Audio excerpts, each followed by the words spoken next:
Chapter స్టార్టింగ్‌లో Kong ఉండి ఇలా అనుకుంటాడు. ఈ టవర్ ఆఫ్ ట్రైల్స్ యొక్క ఫస్ట్ ఫ్లోర్‌లో రూయిన్స్ అయితే ఉంది. అండ్ మౌంటైన్స్ పైనైతే ఉంది. యాస్ ఎ ఎఫ్‌లాగ్ ప్లేయర్‌గా నేనైతే ఈ రూయిన్స్‌లోకి ఒంటరిగా రాలేను. బట్ ఇన్ కేస్ నేను చేస్తే గిల్డ్ కంట్రోల్ చేసేస్తోంది ఈ యొక్క రూయిన్స్‌ని. దాని ద్వారా నన్నైతే వదలరు. కాబట్టి ఇప్పుడు నాకున్న కేవలం ఒకే ఒక్క దారి పోర్టర్‌గా వెళ్ళటం మాత్రమే. యెస్, ఇప్పుడైతే మనోడు పోర్టర్‌గా అయితే ఈ యొక్క రూయిన్స్‌లోకొచ్చాడు. ఇంకా ఆ తర్వాత మన కాంగ్ పక్కన ఉన్న వ్యక్తి ఉండి, ఎఫ్రాంకస్ చాలా జాగ్రత్తగా ఉండాలి. ఒక్క తప్పు జరిగినా సరే చచ్చిపోతాం. ముఖ్యంగా ఎలక్ట్రానిక్ డివైసెస్ ఇక్కడ పనిచేయవు. అండ్ అంబులెన్సెస్ కూడా ఇక్కడికి రాలేవు అని చెప్పంటే మన కాంగ్ ఉండి కంగారు పడకండి. ఇక్కడ ఉన్న ప్రతి ఒక్కళ్ళు కాకపోయినా కొంతమందైనా సరే ప్రాణాలతో బయటపడగలరు అని చెప్పి అంటే ఆయనేమో కాస్త షాక్ అయ్యి మన కాంగ్‌నైతే మెచ్చుకుంటాడనమాట. ఇంకా ఆ తర్వాత మన కాంగ్ యొక్క క్వెస్ట్ అయితే కంప్లీట్ అయిపోతుందనమాట. దాని ద్వారా మనోడికేంటంటే ఒక స్పెషల్ రివార్డ్ అనేది వస్తుంది. అది చూసిన కాంగ్ ఉండి ఏంటి స్పెషల్ రివార్డా? ఇది నా ఒక్కడికే వచ్చిందా అని చెప్పి అనుకుంటూ ఉంటాడు. ఇంకా ఆ తర్వాత మనోడికైతే ఒక కొత్త స్కిల్ అయితే వస్తుందనమాట. కోల్డ్ హార్ట్ అని చెప్పి. అంటే ఇది సింపుల్. మనోడి యొక్క ఎమోషన్స్‌ని కంట్రోల్‌లో పెట్టుకోగలడు. ఇంకా ఆ తర్వాత ఇంకొక స్కిల్ వస్తుంది మోనోపోలీ అని చెప్పి. ఇదేంటంటే ఎవరికీ షేర్ చేయకుండా తన యొక్క ఫైనల్ రివార్డ్‌ని కలెక్ట్ చేసుకుంటే బెస్ట్ రివార్డ్ అనేది రావచ్చు అని చెప్తే మన కాంగ్ కూడా లిటరల్లీ షాక్ అయిపోతాడనమాట. ఇది చాలా బాగుందని చెప్పి. ఇంకిలా అనుకుంటాడు. ఈ టవర్ ఆఫ్ ట్రయల్స్‌లో ఎన్నో లెక్కలేనన్ని రివార్డ్స్ ఉన్నాయి. వాటిని నువ్వు సెలెక్ట్ కూడా చేసుకోవచ్చు. ఒకవేళ నీకు గనుక ఎక్కువగా అదృష్టం ఉంటే నీకొక మంచి రివార్డ్ అనేది వస్తుంది. బట్ ఇప్పటి వరకు నాకొచ్చిన ఈ యొక్క స్కిల్స్ ద్వారా నేను అనుకుంటుంది ఏంటంటే, ఇది నాకొక విచిత్రమైన లాంటిది అనిపిస్తుంది అని చెప్పి చూస్తే అక్కడికి గిల్డ్ బాలేస్ నుంచి మెయిన్ స్ట్రైక్ టీమ్ అయితే వస్తోంది. అది చూసి జనాలు కూడా కంగారు పడిపోతారు. ఇంకా మనోడి గురించి తెలిసిందేగా, ఐ ఆఫ్ ట్రూత్‌ని యాక్టివేట్ చేస్తాడు. అండ్ స్ట్రైకింగ్ టీమ్‌లో ఉన్న మెయిన్ లీడర్ పేరు వచ్చేసరికి సాంగ్ జియాన్ హా. తన ఏజ్ వచ్చేసరికి 29 అండ్ లెవెల్ 14 అనమాట. తన యొక్క యూనిక్ అబిలిటీ వచ్చేసరికి ఐటెమ్ వెయిట్ లైట్నింగ్. ఇంకా ఆ తర్వాత సిస్టమ్ ఉండి, ఇప్పుడు మీరు గనక ఇతని యొక్క స్కిల్‌ని కాపీ చేయాలనుకుంటే తన యొక్క లాయల్టీని మీరు పొందాలి అని చెప్తే మన కాంగు ఛా! ఇప్పుడు వాడి యొక్క లాయల్టీని నేనెలా పొందాలి? అసలది జరుగుతుందా?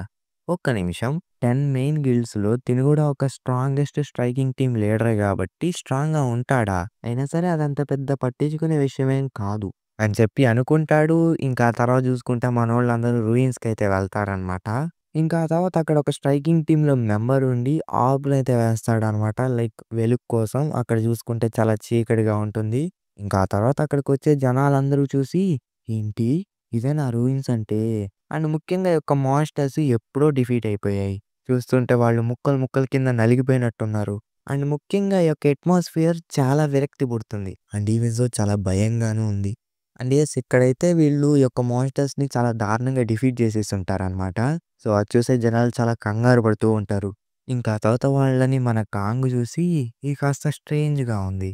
ఇటువంటి మాన్‌స్టర్స్‌తో ఫైట్ చేసినా సరే వాళ్ళకి ఒక్క గాయం కూడా అవ్వలేదు. ఈ యొక్క స్ట్రైకింగ్ టీమ్‌లో ఉన్న అడ్వాన్స్ టీమ్ చూసుకుంటే చేయలేరని చెప్పే నేననుకుంటున్నా. ఇంక వెనకాల నుంచి ఆయనొచ్చి మన కాంగ్‌ని కొడుతూ "ఏం చేస్తున్నావు? అట్నే నుంచుంటావా ఏంటి? త్వరగా ఎళ్లి ఐస్ వాటర్ ఇవ్వు వాళ్ళకి" అని చెప్పంటే మన కాంగ్ కోపం వస్తోందనమాట. ఇంకా ఆ తర్వాత ముందున చూస్తే ఫారినర్సా? ఏ ఆ సింబల్ నేను దీన్ని ఎక్కడో చూశాను. అండ్ గిల్డ్ జియాన్ కూడా ఇక్కడుంది. వాళ్ళు స్మాల్ గ్రూప్‌కి సంబంధించిన ఎలైట్స్ కదూ! ఆ పర్సన్‌కి స్లైట్ బిల్డ్ ఉన్నట్టుంది. తనతో కాస్త ఫ్రెండ్లీగా ఉందామా అని చెప్పి ఐస్ వాటర్ అయితే ఇస్తాడనమాట. ఇచ్చిన వెంటనే మనోడు హానా దగ్గర నుంచి స్కిల్ కాపీ చేసుకున్నాడు కదా కామ్యూన్. అదైతే యాక్టివేట్ చేస్తాడు. ఇంకప్పుడే ఆ పర్సన్ మాస్క్ తీస్తాడు. Guess what? తను అబ్బాయి కాదు, అమ్మాయి.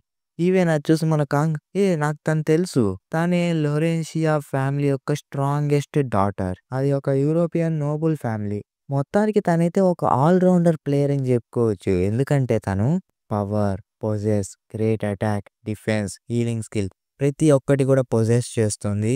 ఒక పెద్ద ప్రళయం ఆ యొక్క మాన్స్టర్స్ ఈ యొక్క టవర్‌ని మొత్తం చుట్టేసినప్పుడు తినే అక్కడున్న ప్రతి ఒక్కళ్ళని కూడా కాపాడింది. తను యూరోప్‌లో ఉన్న one of the popular player అని చెప్పుకోవచ్చు. అండ్ ఈవెన్ సో ఆ జనాల్ని కాపాడి ఒక హీరో అయింది. The sanities of Amsterdam Teresa de Laurentia. నాకర్థమైంది ఇప్పుడు మిగతా వాళ్ళకెందుకు గాయాలవ్వలేదో.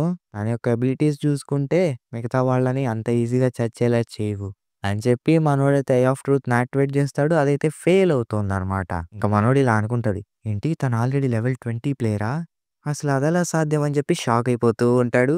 ఇంకా ఆ తర్వాత ఐ ఆఫ్ ట్రూత్‌ని లెవెల్ 2కి అప్‌గ్రేడ్ చేసి మరీ యూజ్ చేస్తాడు. అప్పుడైతే సక్సెస్ అవుతోందనమాట. తన పేరొచ్చేసరికి టెరెసా ది లొరెన్షియా. తన ఏజ్ వచ్చేసరికి 22 అండ్ లెవెల్ 29 అనమాట.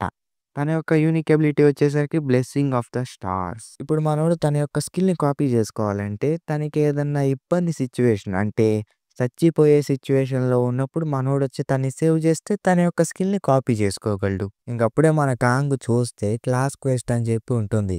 మనోడికైతే అర్థమవుతుందనమాట. అందుకే తను బాస్‌ని చూసుకోకుండా ఇక్కడికొచ్చిందని చెప్పి. ఇంకా తనేమో థాంక్ యూ చెప్తుంది వాటర్ ఇచ్చినందుకు. మన కాంగ్ ఏమో ఏం ప్రాబ్లమ్ లేదు. నిజానికి నేను మీకు థాంక్స్ చెప్పుకోవాలి అని చెప్పి ఇలా అనుకుంటాడు. అవును. నిజానికి నేనే మీకు థాంక్స్ చెప్పుకోవాలి. ఎందుకంటే మీరు ద బ్లెస్సింగ్ ఆఫ్ స్టార్స్ ఈ యొక్క స్కిల్‌ని కాపీ చేసే యొక్క ఛాన్స్ నాకిచ్చినందుకు. ఇది ఒక యూనిక్ ఎబిలిటీ. మిగతా యొక్క హోలీ నైట్స్‌లో చూసుకుంటే ఇదే one of the best unique ability. అయినా ఇప్పుడు నాకొచ్చిన సమస్య ఏంటంటే, ఇప్పుడు తను ఉన్న డేంజరస్ ప్లేస్ దగ్గరికెళ్ళి నేను ఎలా కాపాడాలి? ఈ యొక్క కండిషన్స్‌ని నేనంత ఈజీగా మీట్ అవ్వలేను. ఆర్ ఎల్స్ నేను తనని నిజంగానే కాపాడగలనా? ఇంక అప్పుడే చియాన్‌వా ఇటు రండి అని చెప్పి గట్టిగా అరుస్తారనమాట. ఇంక మనోడు గూడా అక్కడికొచ్చి చూసి ఇది అసాధ్యం. ఇది చాలా దారుణంగా ఉంది అని చెప్పి చూస్తే అక్కడ అడ్వాన్స్ టీమ్ మెంబర్స్ అయితే పడిపోయి ఉంటారనమాట గాయాలతో. ఇంక తీరా చూసుకుంటే ఈ యొక్క రూయిన్స్ గార్డియన్ అయితే చూస్తూ ఉంటాడనమాట. ఇంట్రూడర్స్ ఎవరొచ్చారని చెప్పి. ఇంకా ఆ తర్వాత సిస్టమ్ ఉండి ఇలా చెప్తుంది. ఈ సెక్యూరిటీ సిస్టమే ఈ యొక్క రూయిన్స్‌ని కాపాడుకుంటూ వస్తుంది. వన్స్ ఇది గనక బయటికి సిమిలాంట్ అయితే ఈ యొక్క స్లీపింగ్ బాంబ్ అనేది అవేకెన్ అవుతుంది. వన్స్ అది అవేకెన్ అయిన తర్వాత ఈ యొక్క గార్డియన్స్ అందరూ ఈ యొక్క డంజన్‌ని కాపాడటానికి వచ్చేస్తారు అని చెప్పి చూస్తే ఆ యొక్క బాంబ్ పేలటానికి 10 మినిట్స్ టైం ఉంటుందన్నమాట. ఇంకా అది చూసి చియానో అయితే కంగారు పడిపోతాడన్నమాట. దాంతో ఎవడు పెట్టుకున్నాడురా! ఇప్పుడు అడిగి ఏం లాభంలే ఆల్రెడీ టైమర్ కూడా స్టార్ట్ అయిపోయింది. నిజానికి ఇది చాలా లేట్ అయిపోయింది. ఈవెన్ 10 మినిట్స్ మాత్రమే ఉంది. నేను గనక ఇప్పుడు ఇక్కడున్న ఈ యొక్క గార్డియన్‌తో తలపడితే నా యొక్క సొంత చావుకి నేనే దారిని వేసిన వాడినవుతాను. కేవలం సగం మందైనా ఆహా! కాదు. ఇక్కడున్న వాళ్ళల్లో ప్రతి ఒక్కళ్ళు చనిపోయే ప్రమాదం ఉంది. మనం గనక సైలెంట్‌గా ఇక్కడున్న నాన్ కాంబాక్ట్ మెంబర్స్‌ని ఈజీగా ఎవాక్యుయేట్ చేస్తే 10 మినిట్స్‌లోగా వెళ్ళొచ్చేమో అని చెప్పి అనుకుంటూ ఉండంగా కుదరదు. నేనే స్టార్ట్ చేశా కాబట్టి నేనే దీన్ని ముగించాలి. నేను ఎంతకాలం కష్టపడింది దేనికి? స్ట్రైకింగ్ టీమ్ లీడర్ అయ్యుండి ఒక పిరికి వాళ్ళలాగా పారిపోవటానికా? నేనిలా ఎండ్ అవ్వనివ్వను. అని చెప్పి అనుకున్న తర్వాత ఇంకా ముందుకు వెళ్దాం పదండి అని చెప్తే, మీరు సీరియస్‌గానే ఉన్నారా చియాన్వా? ఇంకా బ్యాకప్ టీమ్ గూడా రాలేదు. అలాంటిది మనం వెళ్తే చచ్చిపోతాం అని చెప్పి అంటూ ఉంటారు. ఇంకా ఆ తర్వాత చియాన్వా ఏమో మర్యాదగా మెదలకుండా ఉండండి. ఇప్పుడు నేనేది చెప్తే దాన్ని ఫాలో అవ్వండి. నేను రెస్పాన్సిబిలిటీ తీసుకుంటాను. మనం బ్యాకప్ లేకుండా గెలవగలం. మన దగ్గర శానిటైజ్ టెరెషా ఉంది. ఇంకా ఆ తర్వాత స్ట్రైకింగ్ టీమ్ మెంబర్స్‌లో ఏమో ఇలా మాట్లాడుకుంటూ ఉంటారు. "రేయ్! నువ్వెందుకురా అంతలా వరీ అవుతున్నావు? అయినా కూడా ఒక మేజర్ గిల్డ్ లైక్ బాల్యే అసలు ఒక ప్లాన్ లేకుండా ముందుకు వెళ్ళదు. అంటే నీ అర్థం ఏంటి?" అని చెప్పి వాడంటే ఇంకొకడుండి "ఆఫ్‌కోర్స్ సోలో ప్లేయర్స్ మనలాగా స్ట్రైకింగ్ టీమ్ లీడర్ ఏది చెప్తే అది వింటే చాలు. ఈ గిల్డ్ బాల్యే వాళ్ళు ఆల్రెడీ ఆ యొక్క గార్డియన్‌ని కుక్కని కొట్టినట్టు కొట్టే ఉంటారు." అని చెప్పేలోగా తీరా చూసుకుంటే వెనకాల నుంచి ఒక హ్యాండ్ వచ్చి వాడిని చంపేస్తోందనమాట.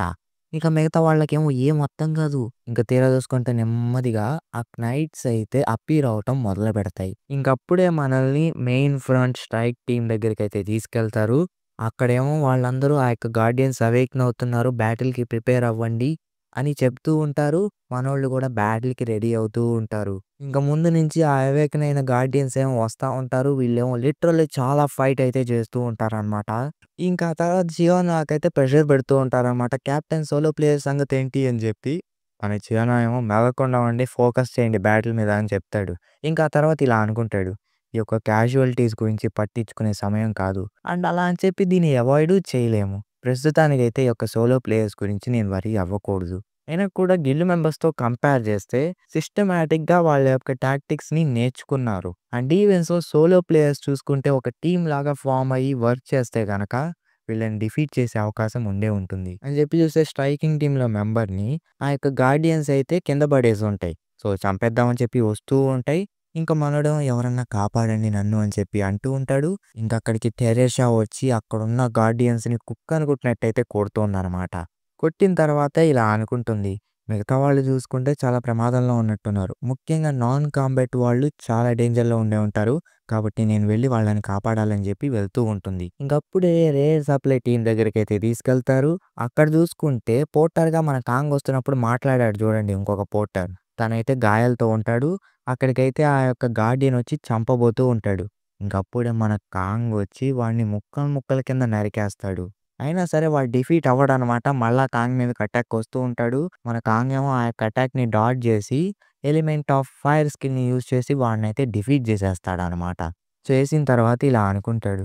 నేను ఖచ్చితంగా చెప్పగలను మిగతా వాళ్ళుంటే ఈ పాటికి ఒక్క స్లాష్‌లోనే లేపేసేవాళ్ళు. బట్ నేను లెవెల్ 1లో ఉండాలి కాబట్టి వీళ్ళని అంత ఈజీగా చంపకూడదు. అయినా సరే ఇప్పుడు ఈ యొక్క గార్డియన్స్ వచ్చేసారు కాబట్టి ఈ యొక్క రూయిన్స్‌లో చాలా డిఫికల్టీస్ అనేవి జరుగుతాయి. అని చెప్పి చూస్తే టెరెషా వచ్చి ఆ యొక్క పోర్ట్‌ని లాగేసుకెళ్తుంది. ఇంకా ఆ తర్వాత మన కాంకి ఇలా చెప్తుంది.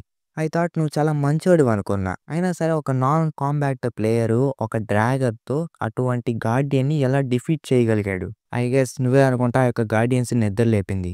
నేను నిన్ను తిరిగి ఉంచబోతున్నాను అని చెప్పి టెరెసా అంటుంది. ఇంక మన కాంగ్‌కైతే అర్థం కాదనమాట. ఏం మాట్లాడుతున్నావు అని చెప్పి అంటాడు. ఈలోగా టెరెసా చూసుకుంటే మన కాంగ్ మీదకి అటాక్ చేసేస్తుంది. ఇంకా ఆ తర్వాత ఇలా చెప్తుంది. ప్లీజ్ అలా విసిగిచ్చకు. నాకు నిన్ను హర్ట్ చేయాలని చెప్పి అస్సలు లేదు. అని చెప్పిన తర్వాత కాంగ్ ఉండి ఏంటి? ఈ మీనింగ్‌తోనే చెప్పిందా తను? అయినా సరే మీరు తప్పుగా అర్థం చేసుకుంటున్నట్టున్నారని చెప్పేలోగా మళ్ళీ ఇంకొక అటాక్ చేస్తుందనమాట కాంగ్ మీదకి. మన కాంగ్ ఏమో డాడ్జ్ చేస్తాడు. ఇంకా రియలైజ్ అయిపోతాడు మన కాంగ్. వెల్ ఇంత దూరం వచ్చేసింది కాబట్టి ఇంక నేను ఏం చేయలేనని చెప్పి టెరెషాతో ఈక్వల్‌గా ఫైట్ చేస్తూ ఉంటాడు. అండ్ ఒక్క దెబ్బలోనే టెరెషాని పడేస్తాడనమాట. ఇంక తన మొహం దగ్గర డ్రాగర్ పెట్టి చూడు నేను కాదు ఈ యొక్క గార్డియన్స్‌ని నిద్ర లేపింది.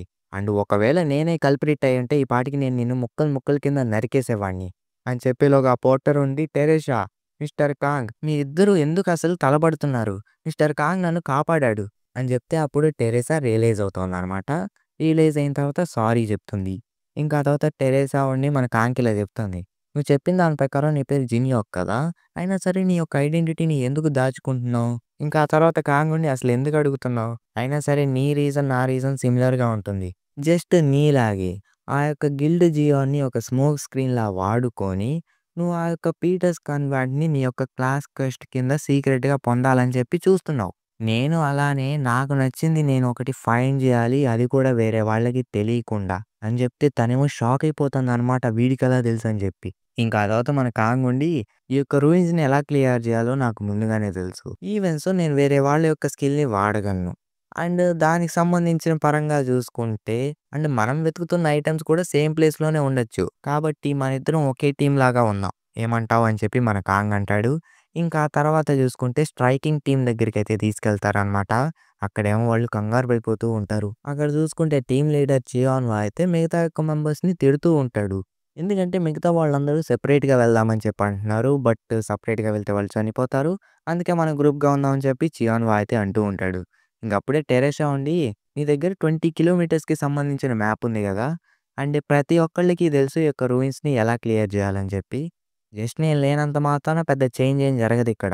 మోర్ ఇంపార్టెంట్‌లీ నేను కాంటాక్ట్ అయ్యే స్టేట్‌లో ఉండను. కాబట్టి ఇక్కడున్న ప్రతి ఒక్క స్ట్రైకింగ్ టీమ్ లీడర్‌కి ఈక్వల్ అథారిటీ అనేది ఉంటుంది. ఈ యొక్క బాస్ బ్యాటిల్ జరిగేంత వరకు. అన్న తర్వాత స్ట్రైకింగ్ టీమ్ లీడర్ చియానో అయితే చాలా దీర్ఘంగా ఆలోచించి లాస్ట్‌కి ఒప్పుకుంటాడనమాట. బట్ ఒక కండిషన్ అయితే పెడతాడు. అదేంటంటే బాస్ బ్యాటిల్ పాయింట్ దగ్గరికి మేము రాకముందే నువ్వు వచ్చేయాలి అక్కడికి అని చెప్పి కండిషన్ అయితే పెడతాడు. దానికి మన టెరెసా కూడా ఒప్పుకుంటుంది. ఇంకా ఆ తర్వాత చియాన్వాకి ఇలా చెప్తుంది. నేను నాతో పాటు పోర్టర్స్‌ని తీసుకువెళ్ళొచ్చా అని చెప్పి అంటుంది. మన చియాన్వా కూడా ఒప్పేసుకుంటాడు. ఇంకా ఆ తర్వాత మన కాంగ్ అయితే హ్యాండ్ ఎత్తుతాడు. నేను నీతో పాటు వస్తానని చెప్పి. ఇంక వాళ్ళ పక్కన ఉన్న మెంబర్స్ ఏమో షాక్ అయిపోతారు. మన కాంగ్‌కేమో ఇష్టం వచ్చింది చెప్తూ ఉంటారు. ఈవెన్ సో మన కాంగ్ కాస్త అడ్వైసెస్ అనేవి ఇస్తూ ఉంటారు. ఇంకా మన కాంగ్ కోపం వచ్చి మీ చిన్నప్పుడు రోజుల్లో ఎవరైనా మీ కళ్ళ ముందే కాలిపోవటం చూసారా? అని చెప్తే వాళ్ళేమో కంగారు పడిపోతారనమాట. నీ మూడేంట్రా అలా ఉంది? ఏ కాంగ్ ఎందుకయ్యా మమ్మల్ని భయపెడతావని చెప్పి వాళ్ళు అంటూ ఉంటారు. ఇంక తీరా చూసుకుంటే మన కాంగ్ గట్టిగా అరుస్తాడనమాట. ఈ యొక్క మూమెంట్ కోసమే నా యొక్క ప్రేమ కోసం నేను కాలిపోతాను. ఈవెన్ నేను స్ట్రాంగ్ కాకపోవచ్చు. ఈ యొక్క ప్రాసెస్‌లో నేను చనిపోయినా సరే ఏం పర్లేదు అని చెప్తే మిగతా వాళ్ళందరూ షాక్ అవుతారనమాట. షాక్ అయిన తర్వాత వీడే అనుకుంటే ఈ యొక్క జనరేషన్‌కి సంబంధించిన లాస్ట్ రొమాంటిక్ ఫెలో. వీడిని చూస్తే నా యంగర్ డేస్ గుర్తొస్తున్నాయి. వెళ్ళు పోటర్ కాంగ్ అని చెప్పి చెప్తూ ఉంటారు. మన కాంగ్‌కేమో చిరాకొస్తూ ఉంటుంది. అక్కడితో ఈ యొక్క చాప్టర్ అయితే అయిపోతుంది.